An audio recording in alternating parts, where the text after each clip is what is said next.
Olá, seja bem-vindo ao programa Prestando Contas. Esse é um espaço que a TV Câmara disponibiliza para que você conheça melhor os trabalhos da Casa Legislativa e também a gestão do presidente em 2022.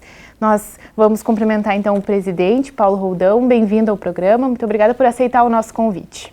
Muito obrigado, Sara. Eu te agradeço pela oportunidade de conversar contigo, também com os nossos telespectadores.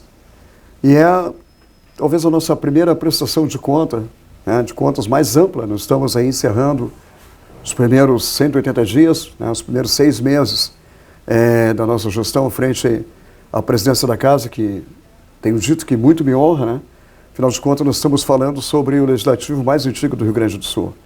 E são poucos que tiveram oportunidade de estar à frente desta Casa Legislativa. Então, para mim, é um motivo de muito orgulho.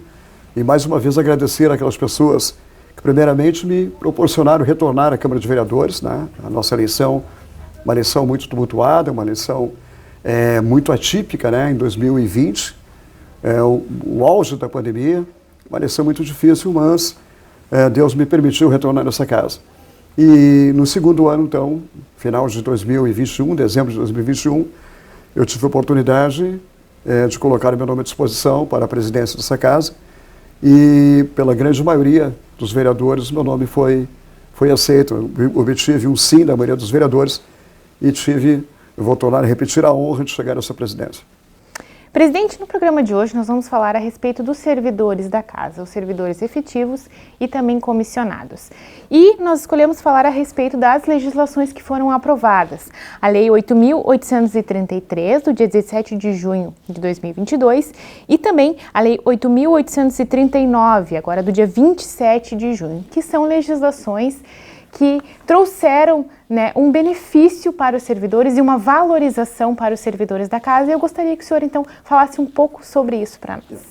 Na verdade, Sara, todos nós, quando concorremos à presidência da Casa, quando nos propomos a ser o gestor desse legislativo, temos alguns planos, talvez muitos deles a gente não consiga nem concretizar pelo pouco espaço de tempo, um ano, o mandato de presidente da Casa Legislativa é de 1 ano, e nós somos limitados também pelos 180 dias. Depois de 6 meses, muitas coisas que gostaríamos de fazer, já somos impedidos.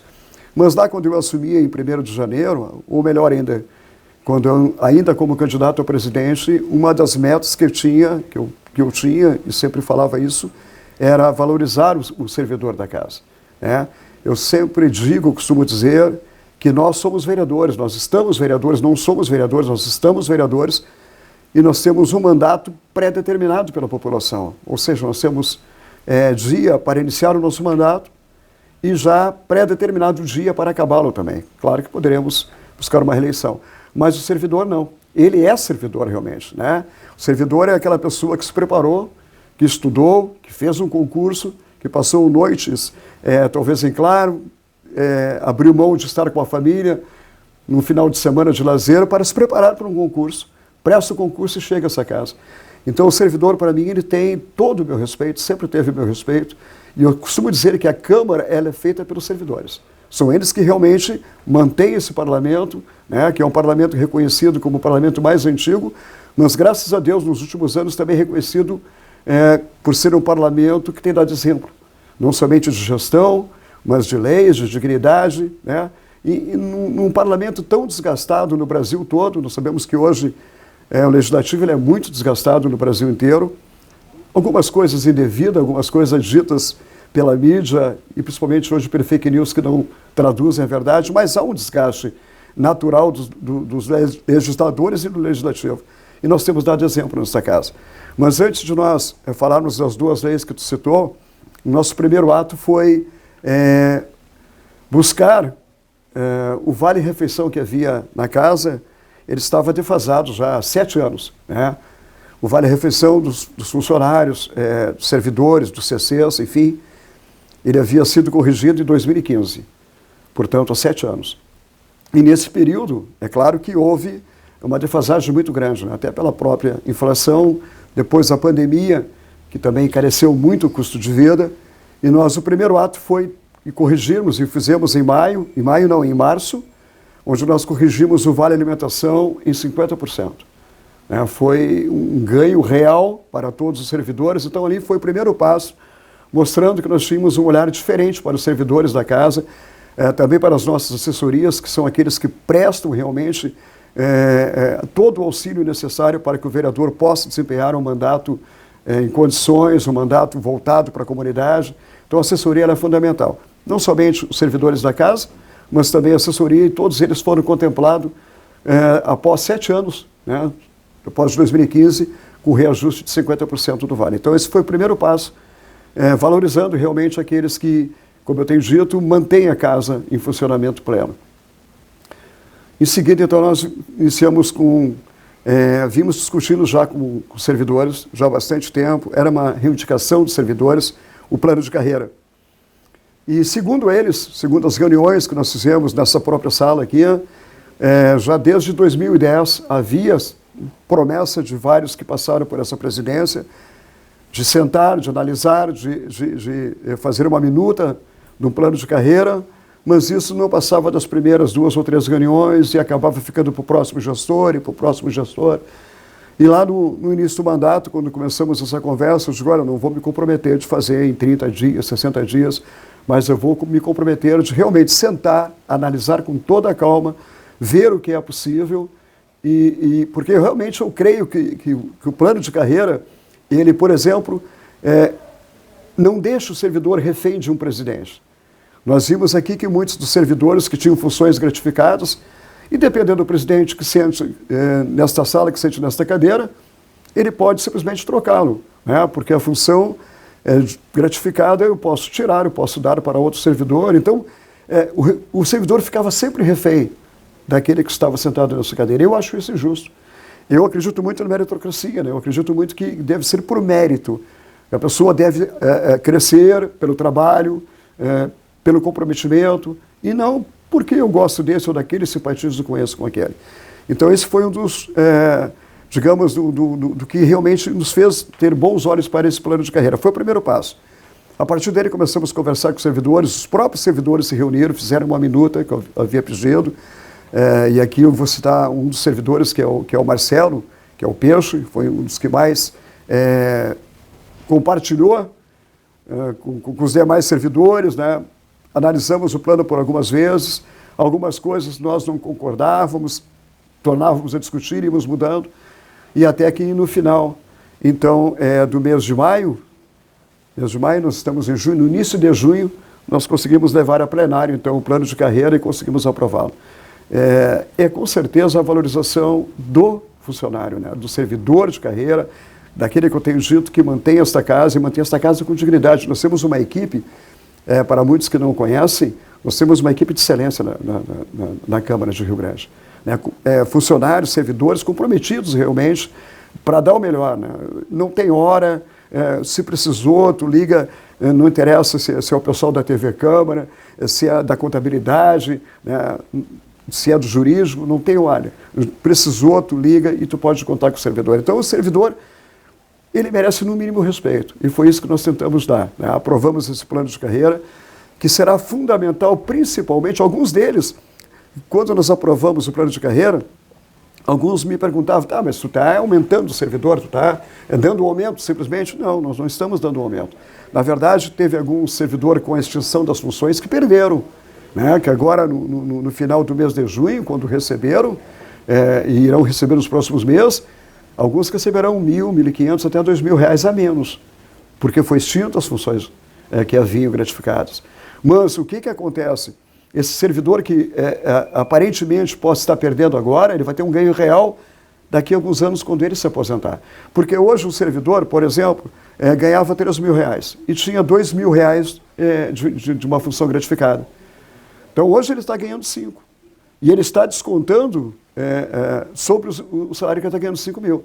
Só que lá, quando ele for se aposentar, ele vai ganhar sobre o base, sobre o salário dele. Então ele vai ter uma defasagem muito grande, talvez nos anos que eles mais precisam, né? O ano, quer dizer, a velhice vai chegando, a idade vai chegando, e aí tu vai ter uma defasagem no teu salário. O teu padrão de vida ia cair muito. Hoje não. Hoje eles vão manter esse padrão de vida. Então, eu vejo esse plano como ele é essencial para o futuro do servidor, para que ele chegue na velhice, ou ele chegue na melhor idade, com dignidade. Então isso foi fundamental para nós apresentarmos o plano de carreira, levarmos a plenário, né? Conversei com os meus companheiros de mesa ali, com a mesa diretora, com o vereador Giovanni, o vereador Degani, o vereador Fabinho, o vereador Luca. Apresentei para eles o plano, mostrei para eles o porquê que a minha intenção era de levar aquele plano. Depois convidei que eles assinassem comigo, porque eu não queria ser o autor, o pai da criança, não é essa não era a minha proposição. O meu intuito realmente era beneficiar, dar dignidade àqueles que prestam um serviço de excelência nessa casa. Eles assinaram comigo, né? Também concordaram, assinaram, levamos a votação e a votação foi unânime. Então, foi o primeiro passo para nós mostrarmos que realmente nós olhamos os servidores com os olhos que eles merecem ser olhados, com respeito. Então, esse foi o primeiro passo. Presidente, falando a respeito da outra legislação, a Lei 8.839, que trata sobre a reposição e o aumento salarial dos servidores e cargos comissionados e também dos servidores efetivos, que foi uma outra etapa também de valorização. Foi uma etapa bem difícil, né? Na verdade, que bom que nós temos hoje uma TV Câmara, onde a gente possa prestar contas, né, mas possa também mostrar o outro lado da moeda, digamos assim. Porque hoje nós temos uma coisa que é importantíssima, que é a rede social. Ninguém está tirando o mérito da rede social, não é essa não. Mas a rede social, muitas vezes, ela torna-se uma terra sem lei. Que qualquer um chega ali, posta o que quer, ou o que acha, e aquilo torna-se uma verdade absoluta. E foi o que aconteceu agora. Por exemplo, muitos falavam em aumento. Falavam, os vereadores querem se aumentar, vão aumentar o salário do prefeito, enfim. E, na verdade, o que nós estávamos tentando votar na casa, desde fevereiro, era a reposição salarial, que não é um aumento. O que é a reposição salarial? A reposição salarial, ela, em primeiro lugar, ela é prevista na Constituição Federal, ela é constitucional. Todo trabalhador, ele tem a perda inflacionária, né, de um ano para o outro. Então, o município, o gestor do executivo, que é o prefeito Fábio Branco, cabia a ele, né, porque era exclusivo do executivo a reposição salarial, de mandar para casa a reposição salarial, que segundo o governo municipal era de 11,8, que era o índice que era apontado de reposição salarial. O que nos diz o artigo 37 da Constituição Federal? Que a reposição salarial, ela tem algumas regras para ser votada. Tem que obedecer a um regramento. Então, ele fala, em primeiro lugar, que ela tem que ser retroativa à data base do funcionário público. A data base do funcionário público é 1º de janeiro. Então, quando fosse votado, ela teria que ser retroativa ao 1º de janeiro. Primeira regra. Segunda regra, ela tem que ter o índice oficial apontado, que o governo apontava, 11,8. E a terceira e última regra é que ela tem que ser para todos os níveis. Ou seja, inclusive agentes políticos. O que são agentes políticos? Agentes políticos são prefeito, vice-prefeito, secretários, vereadores. Então, a reposição ela deveria atingir a todos os funcionários do município, inclusive agentes políticos. É claro que nós sabemos que existe também uma questão ideológica, uma questão política, e alguns vereadores não concordavam que essa reposição alcançasse também os agentes políticos. Porém, como eu disse, ela tem uma previsão legal. O que acontece, Sara, e aqueles que nos dão o prazer da audiência, quando nós não cumprimos uma determinação legal, o gestor, tanto da Casa Legislativa, que é o presidente, e hoje seria eu, como o gestor do município, que é o prefeito, o Fábio Branco, ele poderia lá adiante ser apontado por improbidade, porque ele não cumpriu uma lei. Ele não cumpriu uma lei. Então, a ele cabe colocar a lei na íntegra.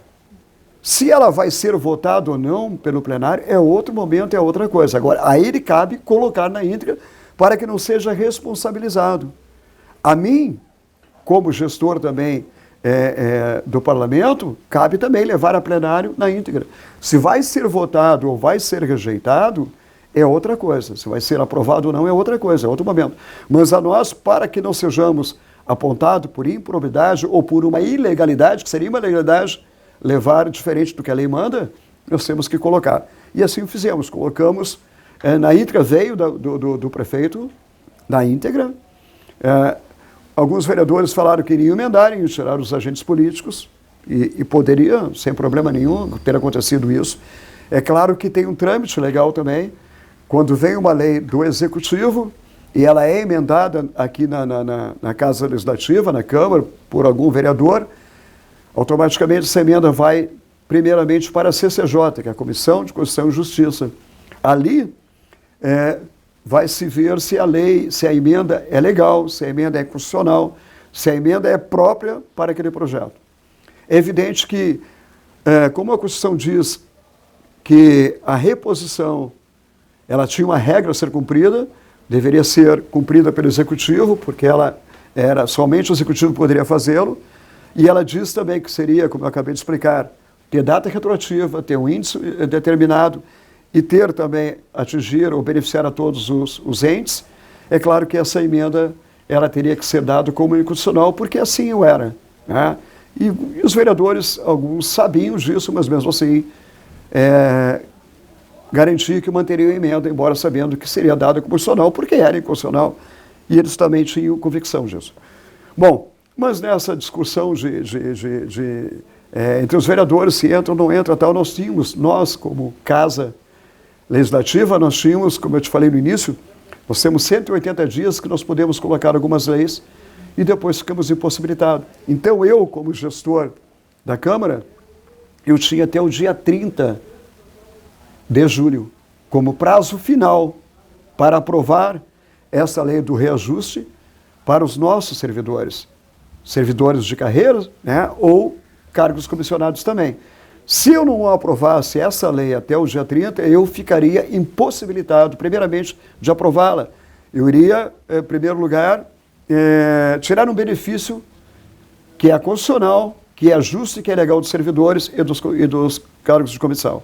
Tiraria. E, segundo lugar, eu também seria, então, apontado por improbidade, por uma ilegalidade cometida pela presidência que não cumpriu um prazo legal. Eu não poderia fazer isso. Como não estava tendo esse, denominador comum entre executivo e legislativo, eu, no dia 28, protocolei, então, um projeto de lei de vereador, assinado por mim, um projeto de lei, uma resolução também que nós fizemos de mesa, e levamos a plenário a reposição salarial dos servidores da Casa e dos cargos e comissões. Importante frisar que no projeto foi aprovado, inclusive, nunca constou os vereadores. Muitos disseram na rede social, e por isso que eu te disse que a rede social, às vezes, é um campo minado, né, um campo sem lei, disseram, os vereadores se reuniram para aumentar o salário. Não é verdade, não é verdade. Nunca constou do projeto de lei apresentado por mim, vereadores. Constava ali apenas servidores de carreiras e os cargos e comissões, que era realmente o que poderia ser feito na oportunidade. Como o governo havia, lá no início da discussão, em fevereiro, já apontado um índice de 11,8, e desse 11,8 o governo já havia dado 5,4, já havia lei específica, dado 5,4 para os servidores de carreiras, servidores de carreira somente, lá em março, acho que foi, se não me engano foi março, talvez eu erre aqui uma data, mas não havia dado para os cargos e comissões. Nós então demos um reajuste, não poderia ser diferente, teria que ser no mesmo índice de 5,4 para os nossos servidores e para os cargos e comissão retroativos a 1º de janeiro, como eu disse que era a primeira regra lá, que teria que ser retroativo a 1º de janeiro, que era o que manda o Estatuto do Servidor Público. Então, demos 5,4 de reposição salarial, não é aumento, reposição salarial, retroativo a 1º de janeiro, como havia sido dado pelo Executivo.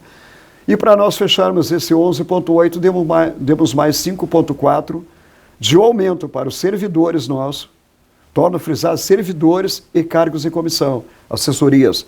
Não torno a frisar, para vereador. Vereador não tem, o último reajuste que teve para vereador, se não me falha a memória, foi em 2012. Fazem 10 anos que não há reajuste dos vencimentos dos vereadores. Tá? Então, nós temos 5,4 retroativo, 1º de janeiro como reposição, e a partir de 1º de julho agora, a partir de hoje, né, mais 5,4 de aumento para os servidores da casa, servidores de carreira e também cargos de comissão. Presidente, qual o seu sentimento enquanto gestor, enquanto responsável pela Casa Legislativa em 2022, ao conceder essa valorização para os servidores? Olha, meu sentimento é, primeiro, de ter conseguido atingir uma das promessas que era tratar o servidor com dignidade, com respeito e valorizar o servidor. Então, hoje eu me sinto, digamos assim, pleno numa promessa que eu havia feito para mim mesmo, né? Porque eu achava que o servidor ao longo dos anos, talvez ao longo das últimas décadas, não vinha sendo valorizado como deveria.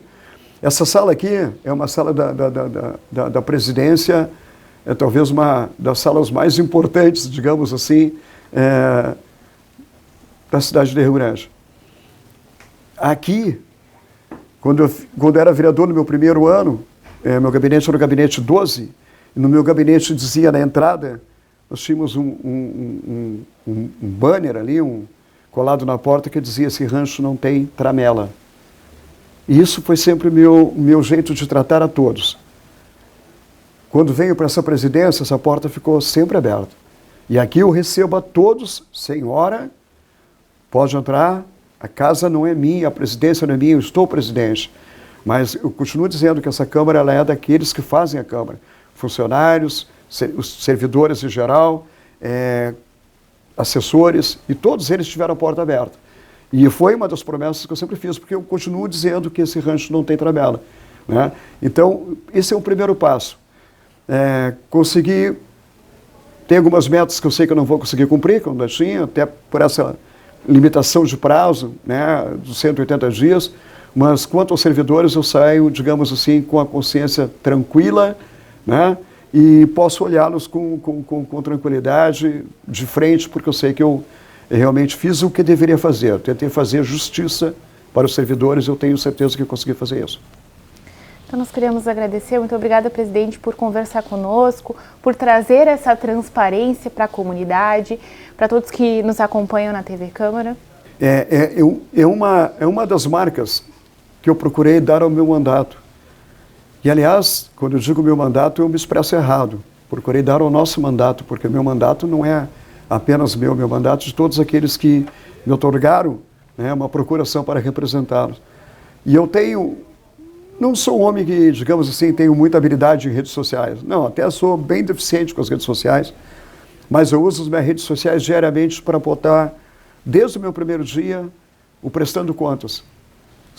Qualquer um que abrir o meu Facebook ou abrir aí o meu Instagram, vai ver que diariamente eu tenho Prestando Contas.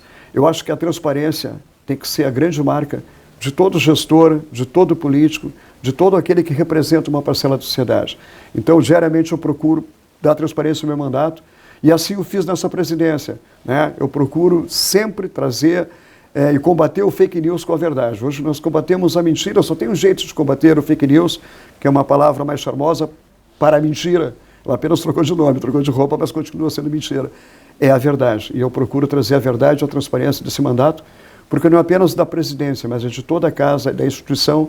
Como eu disse no início, nós estamos vereadores, eu estou presidente, mas amanhã não serei mais presidente, talvez amanhã não seja mais vereadores, mas a instituição Câmara de Vereadores, parlamento mais antigo do Rio Grande do Sul, ele continuará sendo e merecendo o nosso respeito. Eu procuro respeitar essa casa, eu não tenha dúvida disso. Muito obrigada, presidente. Então, nós estamos encerrando o programa Prestando Contas. Se você quer rever esta entrevista ou outras atividades da TV Câmara, basta assistir em sinal aberto e procurar também no YouTube e no Facebook. Muito obrigada pela sua audiência e até uma próxima oportunidade.